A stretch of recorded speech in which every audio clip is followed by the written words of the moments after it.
Hi there, it's Sam from pootles.co.uk. Thank you very much for joining me today. Today I have a toffee bag for you. You can't see it, obviously it's hanging on my finger, but isn't that lovely? It's stuffed full of toffees. I couldn't tell you how many are in there, quite a few, but I wanted to show you how to make it because it is really sweet and it's one of those very quick projects to make, although I will probably chatter and waffle all the way through it. So I'm using the Designer Series paper stacks, the Fresh Prints, which I love it, and actually mine's fallen apart because I've been picking pages out from here, there and everywhere, but that's fine, I can flick through it easier. But the paper is 6.5 by 4.5 inches, which is 16.5 by 11.5 centimetres, I think. So if you don't have this, and why you wouldn't have it I don't know, because it's just gorgeous. But if you don't and you just want to use other papers, that's fine, but that's the size you want to be able to make this bag. So I've chosen the stripy one this time. Very easy, no cutting or scoring or anything like that, it's just sticking. So you need to put your sticky strip in two places, and it's a bit like one of those sour cream containers, except we're only closing one end. So you put your sticky strip on the side you don't want to see, and my phone's about to start chirruping at me. Here we go. One of these days I will remember to turn off my phone before filming. So you put it on one of the short edges and one of the long edges. That's all you need to do.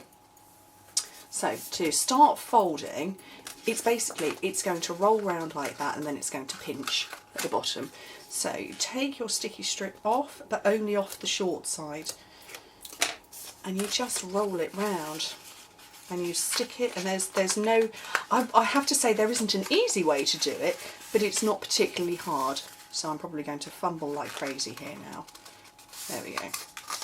So that's sealed up on that side, and then you just come in with a pair of tweezers or a paper piercer, and you take off that backing, and you can see there's this seam that's running all the way down here.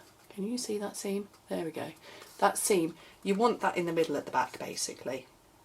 So, and you just squish. Squish being ever such a technical term. So that's all you've done.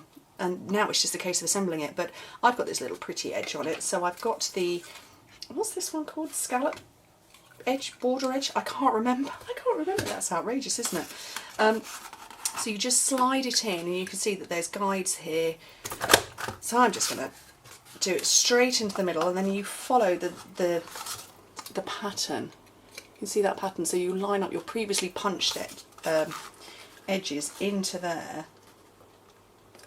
I bring that back up again, you can see that's lined up nicely, and that will give the perfect flow. I'm just going to line that one up as well. I'm having to tip it because of the light, because it's got a metallic sort of mirror finish. If I tilt that you can see, so I was struggling there for a minute in the light. So that's the bottom done. So I'm going to put some lovely Coastal Cabana stretch ruffle trim, and you put this all the way round. So you start with a piece of sticky strip and you start from the seam at the back. That's my tip anyway. And just kind of roughly where you want to position it. There's no deliberate location, just sort of roughly. And trim that off. And then the stretch ruffle trim, you start at one end. Don't take all of the backing off in one go, because you're liable to end up sticking yourself to the worktop or something like that. So just one part and lay it on as close as possible to the seam, but don't stretch it because it will twang off, which you don't want to do. So I'm just kind of gently laying it on, but I've got sticky strip all the way along because it just helps it stay there, and it will stay permanently. And finish off round the back, and then you need a decent pair of scissors, or good long ones, good sturdy scissors, so I'm using my craft ones, and that will just snip off perfectly at the back.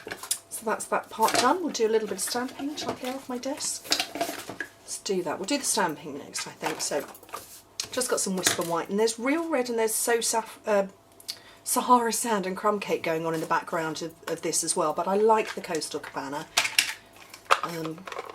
So my stamp sets today are the Flower Shop bundle, and I was inspired to use this because there's been a flurry of activity in my online shop recently of people buying this one, and I thought You know what, I'll go with that too. And then also the new Simply Celebrate. And I love this one. I absolutely adore it. I just think it is the most charming, whimsical, I don't know what you'd call it, but it's just a lovely font. So I'm going with, this time I'm going with the sort of patchwork effect. I went with this sort of sketchy, scruffy one there before on here. Patchwork now. And so I'll have one of those, and we'll have the wording as well. And I'm going to put that down this side because I'm going to use the extra large oval punch for here. So I want to get that one punched out first, and it fits just about. You can see that is so close to the edge. That's okay, I can handle that. And then the pansy punch flower punch to match. And then also, while I've got this out, I will have one of my little 4-petal flowers from Itty Bitty Punch Pack. Bring that ink back in because I want to sponge the edges. I'm just going to come around the edges of this one. And the tiny little flower.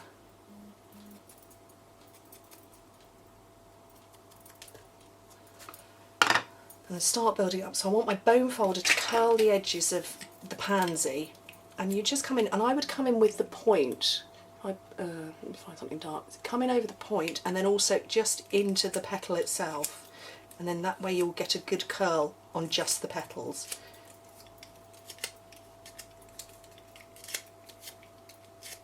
So that's those. And then I've got one of the boutique details in, and I've actually got 2 sets in here. And I'm looking for the Coastal Cabana. There's one. They're lovely. So they are the in colours, so they're the 5 colours, depending on how many you use. And I like to put mini glue dots behind these. I find them, they give a better stick than, you know, liquid glue or anything like that. Whoops, just throw it around. So a couple of those on the back is enough. Then into the middle there. And let's punch this one up, this little flower up a little bit. So the back of your piercing tool into the middle to give it a little bit of 3D elevation, and some rhinestones. And I just want 2 of these. One in the middle of the flower. And on the Enjoy, I want one at the top of the J as well. Because every bag and parcel needs a little bling sometimes, doesn't it? So they're all ready for me to now start building this all up. Actually, they're not. That hasn't stuck. I haven't stuck that down yet. I'm getting ahead of myself here. And then I'll show you how to put the holes in the bag and where to put the holes in the bag.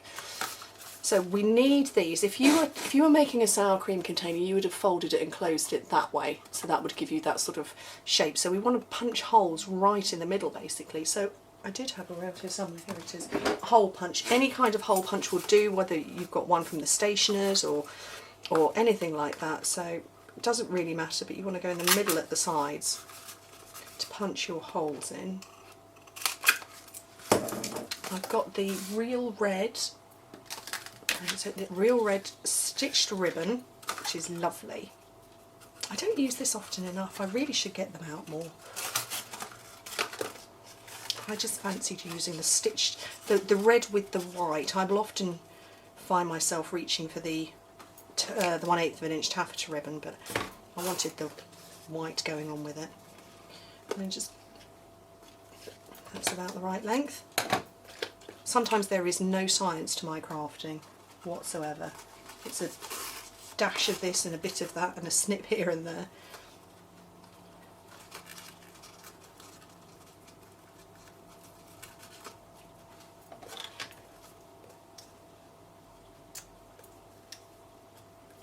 There we go. So you pull that through, so that's the handle.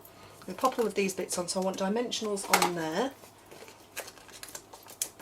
I have 2 because it is the large punch. Kind of down at the bottom, and then I'm going to put glue dots on the back of this one, because I don't want this one to have elevation. I just want it to sit straight basically onto the bag.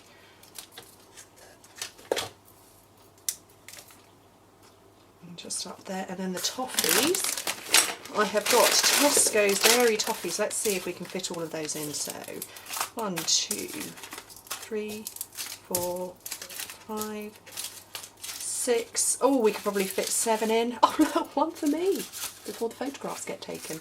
So they are really cute. I like those, and you know, great as a favour for something, maybe going home from a party for a child, but you could also equally fill, you know, make a slightly smaller version and fill them with confetti if you're at a wedding. Anyway, thank you very much for joining me. Hope to speak to you soon. Bye.